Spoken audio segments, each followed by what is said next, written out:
اچھا، اب ایک بڑا مسئلہ پیش آتا ہے، نوکری پیشہ ایسے افراد مارکیٹنگ کے لیے باہر نکلے ہوئے ہیں، شدید گرمی ہے، باہر آؤٹ ڈور کام کرنے والے ہیں، ان کے لیے روزہ رکھنا اگر بہت دشوار. اب دیکھیں کتنی چیزیں ہیں، لوگ کتنی آرام سے روزہ چھوڑ دیتے ہیں، بھئی ہم سے تو روزہ نہیں رکھا جاتا. اب یہ فتویٰ ہے، تمام علماء یہ فرماتے ہیں کہ ایسا شخص کو ہر وہ طریقہ اختیار کرنا چاہیے جس سے اس کا روزہ بچ جائے. مثلا اگر وہ چھٹی لے سکتا ہے تو چھٹی لے. روزہ نہیں رکھ پا رہے، اول تو اگر آپ رکھ سکتے ہو تو رکھ کر جائیں، لیکن اب بہت دشواری ہو رہی ہے، جاب کی نوعیت ایسی ہے، تو اگر آپ چھٹی لے سکتے ہو تو چھٹی لیں. اچھا، چھٹی نہیں مل سکتی تو جاب چھوٹ جائے گی. تنخواہ کے بغیر بھی اگر آپ کا گزارا ہو رہا ہے، کچھ پیسہ آپ کے پاس رکھا ہوا ہے بینک بیلنس کے طور پر، تو یہ نہ آپ کہیں کہ بھئی یہ تو بہت میں نے کسی مشکل وقت کے لیے رکھا ہوا ہے، اس سے زیادہ مشکل وقت کا کون سا ہوگا کہ اس میں آپ اپنے واجب روزے چھوڑ رہے ہوں.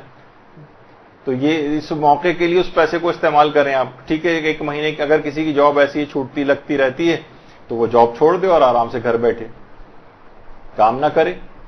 اگر اتنا پیسہ اس کے پاس موجود ہے، اتنا مال موجود ہے کہ اس کا گزارا ہو جائے تو ٹھیک ہے، اس طرح سے گزارا کرے. بہت سے ایسے ہیں کہ جو ٹھیک ہے گزارا نہیں ہوگا لیکن آرام سے قرض مل جائے گا کسی سے، ایک مہینے کے لیے ہم قرض لے لیتے ہیں، بعد میں پھر جوائن کر لیں گے، تو ٹھیک ہے قرضہ لے کر اپنا گزارا کریں، جاب پر نہ جائیں اور روزہ رکھیں گھر پہ بیٹھ کر.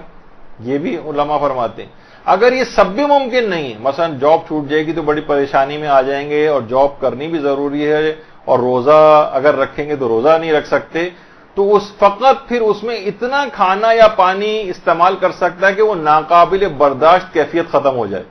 اور پھر پورے دن تمام روزہ توڑنے والے کاموں سے بھی اپنے آپ کو بچانا پڑے گا اور بعد رمضان اس روزے کی قضا بھی کرنا پڑے گی. یہ اتنا آسان مسئلہ نہیں کہ جو لوگ عام طور پر چھوڑ دیتے ہیں کہ بھئی جاب بڑی سخت ہے ہماری، ہم تو نہیں رکھ پاتے روزہ. بہت سارے ایسے افراد کے سوالات آتے ہیں تو وہ یہ کہتے ہیں کہ ہم تو نہیں رکھ پاتے، بھائی بڑا مشکل ہے ہمارے لیے، آپ کو اگر کبھی نکل کے کام کرنا پڑے تو آپ بڑے آرام سے بیٹھ کے جواب دے دیتے ہیں، ناراض ہونے لگتے ہیں. بلکہ بہت سے تو ایسے ہیں کہ یہاں تک ہے کہ وہ ایک صاحب ہیں، وہ خود بھی روزہ نہیں رکھتے اور اپنی بیوی کے اوپر ناراض ہوتے ہیں جب میں نہیں رکھ رہا